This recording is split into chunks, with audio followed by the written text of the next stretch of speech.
Section 11 restricts the transferability of mining rights, prospecting rights, or any interest in those, and also of shares in companies which own mining rights or prospecting rights or an interest in those.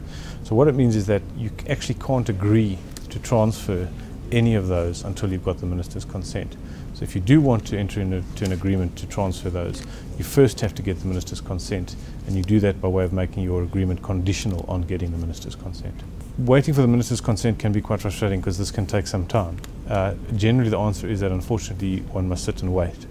However, it seems that it's accepted practice that where the transfer of the mining right is from one company within a group to another company within the same group, that there one may enter into an interim arrangement which allows the acquirer of the mining right to undertake the extraction activity or then invests in the disposal of the mining right, which can then sell it to the acquirer of the mining right, which can then beneficiate the ore and dispose of it for its own account.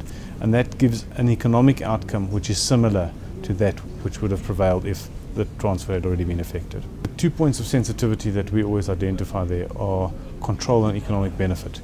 The holder of the mining right must, for so long as it remains the holder of the mining right, so in other words until ministerial consent has been granted, it must retain a degree of control of the mining activities, and it must retain some form of economic interest in the outcome of those mining activities.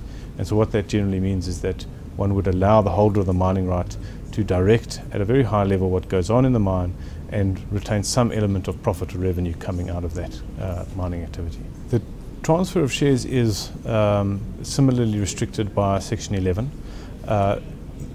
The difference between the two is just that commercially it's easier to transfer shares than it is to transfer a mining right, because a mining right, even after you've got the consent, you've got to go and register it in the mining titles office in order for the transfer to be effective.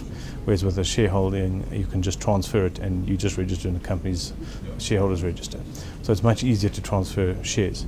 There are a number of more difficult questions around what kind of transfer of shares is regulated by Section 11, and those have been illuminated to a degree by recent case law, but I think the reality remains that Section 11 is rather deficient in describing what kind of share transfers are required, and we'd all be more relieved when the 2008 amendments become effective and add some further clarity to this.